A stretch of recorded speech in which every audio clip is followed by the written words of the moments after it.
You're watching Drakewing Gaming. Enjoy the video. Hey guys and gals, Nary here from Drakewing Gaming. Instead of me on Twitter, the Gaming Dragon. Today I'm coming back at you another Let's Play episode of Where the Demon Lurks. So y'all, without further ado, let's go ahead and jump right back into it, shall we? Alarm Chan, you are up, and let's go. Alright. It brings a smile to your face seeing him snore. You're stuck working for the rest of the day. To your horror, a promo sale is on today. A popular children's video game that involves catching cute mascot characters and collaborating with a hot dog company. The hell? For every 3 hot dogs bought, a customer gets a sticker. Collect 10 and they can exchange it for a random package that may, or may not, contain a rare figurine. You wish you could open them all to take the prizes for yourself, but that would be against the rules. The unrelenting onslaught of customers drains your energy dry. The end of the shift couldn't come any sooner. Stepping out of the store, Lucian is already waiting for you. Hey, been waiting long? Not much. I just got here. From where? Honestly, I slept the day away. He sighs and shakes his head. A cute note, by the way. Heh, let's go before Morris closes up. Lead the way. The two of you head to the shopping district where Morris's office is located. As you walk, you conjure up excuses to pull if Morris gets suspicious of you and your partner's identity. Lucian remains silent as he walks beside you, his face fixed in the same bored expression he maintains all the time. You sneak glances at him. The angel looks off at the surroundings with glazed eyes. I could really have handled last night better. Why is he even making such a big deal about this? Heck, why am I bothered by what he thinks? You begin to focus on the pavement beneath your feet, mind leaping from one thought to another. Slowly, before you know it, a memory from the past begins to swell up within your mind. It was a day from when you just started taking on your role as the ruler of the underworld. Vendrake was there.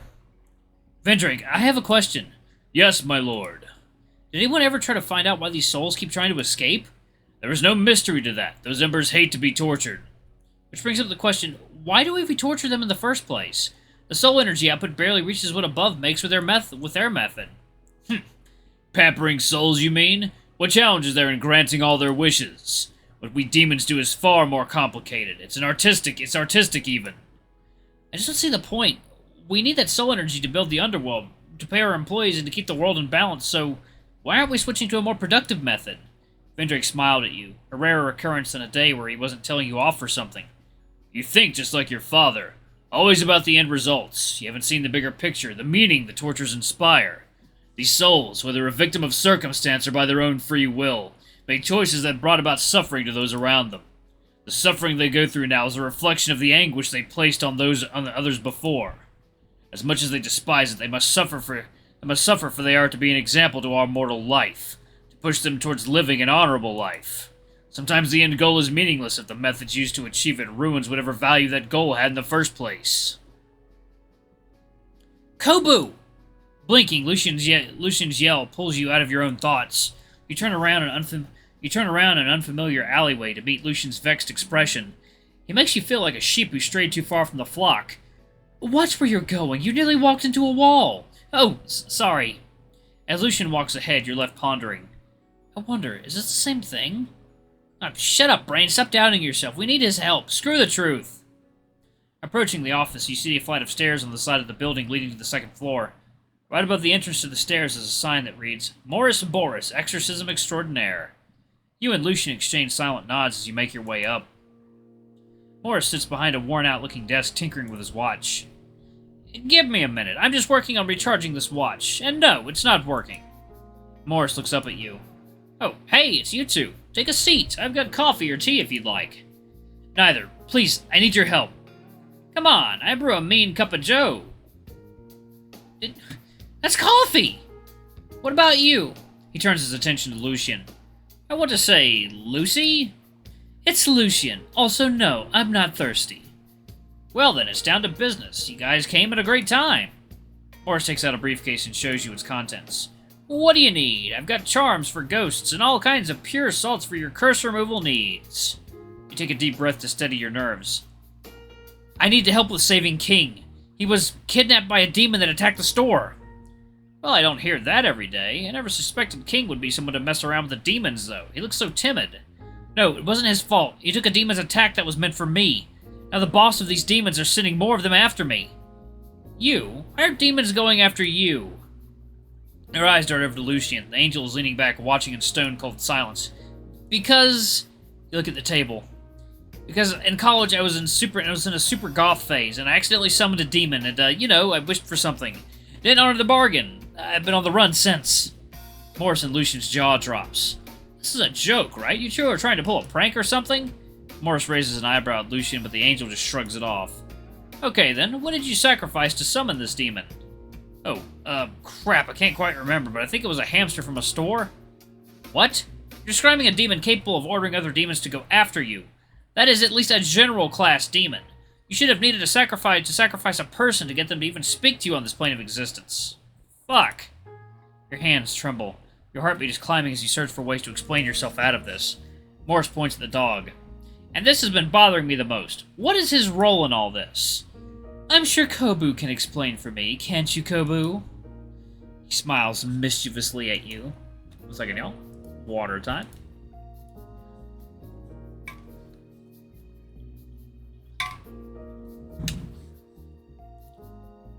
He smiles mischievously at you. He is a holy person from the same city I hailed from. And where is that? Your eyes dart around for a clue. Trey's son? Did you just say penetration?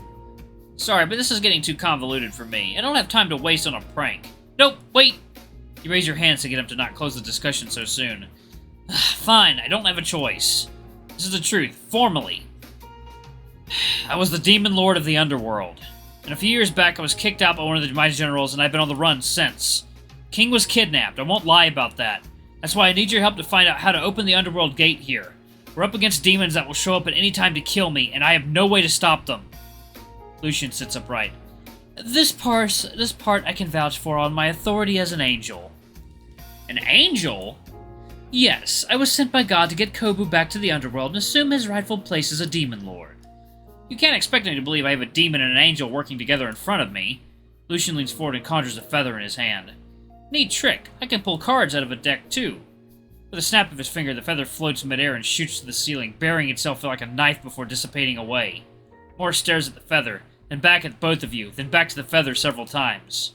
Hell no! Never in a million years am I not helping a demon! Please, this could affect not only our two companies, but the state of your world. I don't care. By the sound of it, you two already know what you've got to do. Just find anyone else but me to do it. Morris, please. I'm sorry, but I've made my decision. Now please, I've got my exorcism materials to buy and it's closing time. Feels like all the air in your lungs is sucked out. Your seemingly lifeless body limps as you leave the office. Lucian hurries along. When you both reach the front of the door, he grabs you by the wrist and pulls you into a nearby alley. What are you... He pins you against the wall, his hands pressed against your head, forcing you to look right at him. He smirks at you. What? Looks like your plan fell apart. Hey, being honest didn't help either. I know, I just enjoy rubbing it in your cute face either way. He boops your nose. Now, shh. He peeks out of a corner, then back at you. He'll start moving anytime soon. We'll follow him. Why? He already said he won't help us. We're done. For a supposed pragmatist, you give up too easily. Yeah, well, you're naive and you're too cocky. Thank you. Now focus. He's on the move. Let's give him some distance before we follow.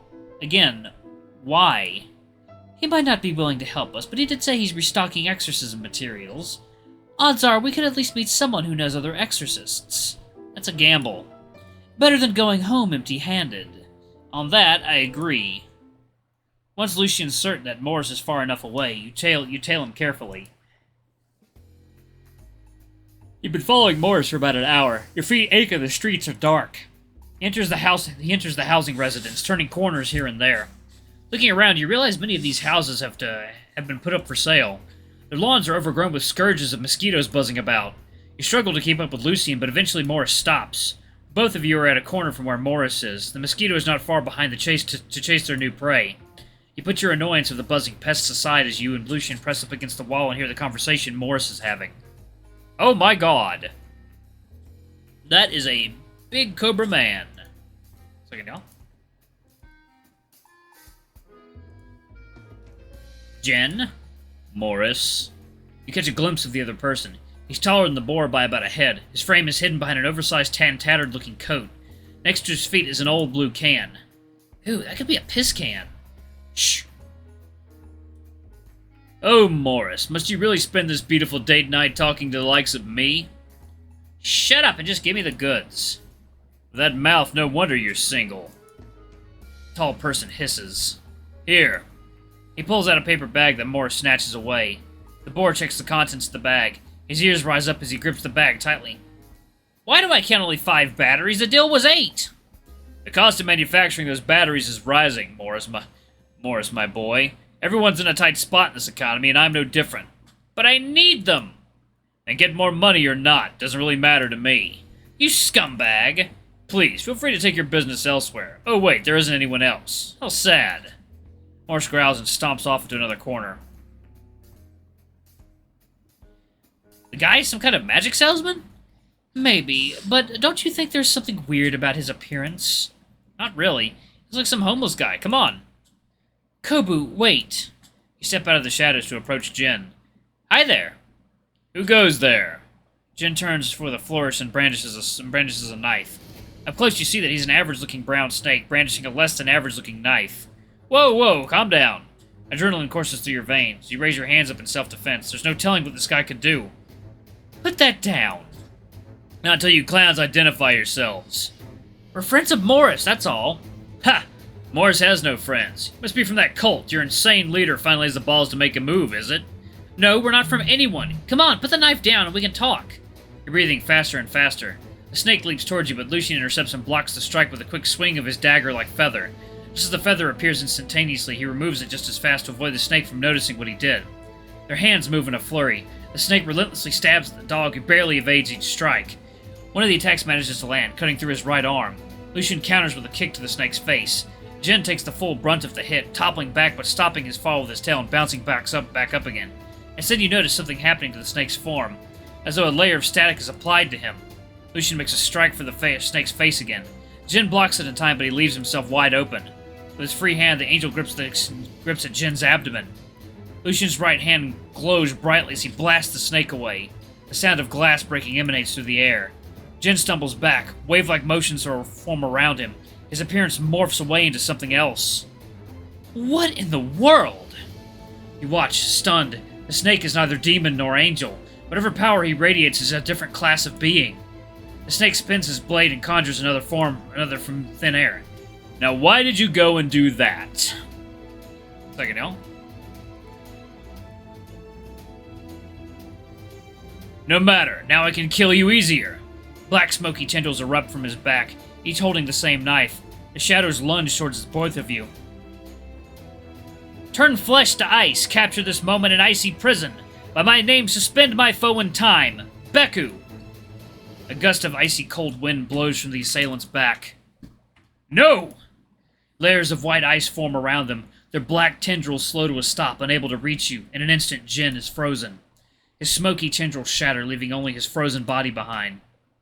Clutching your chest, you breathe slowly to calm your nerves. You look to your companion. His breathing is labored, but he quickly regains his composure. You okay? Yeah. Are you two insane? Are you purposely trying to get yourselves killed to get to the underworld? Morris stomps over towards you, baring his tusks. You puff out your chest and look him in the eye. No, we came to look for help. Help that you denied us. And this was the smartest idea you could think of. Don't you know who you are messing with here? He points to the frozen snake. No, I don't, and I don't care. I'll do whatever it takes to bring King back. The boar's snout blows hot air upon your face. He turns away with his hand beside his hip.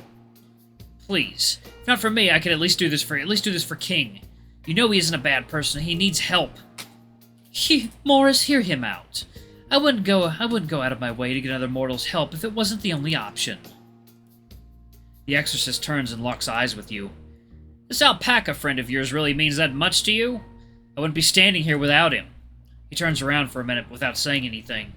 You and Lucian exchange nervous glances at each other as you await his answer. I'm gonna regret this. I'll help. Your eyes beam with hope. To be clear, I don't trust either of you.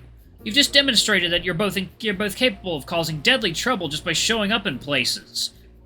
Typical of celestial beings. Nothing bad really happened. Lucian's not dying or anything. Lucian conjures another feather that's big enough to cover the slash on his arm. He places it onto the wound before the feather radiates and seals it up. You wonder if this innate healing is something most angels possess.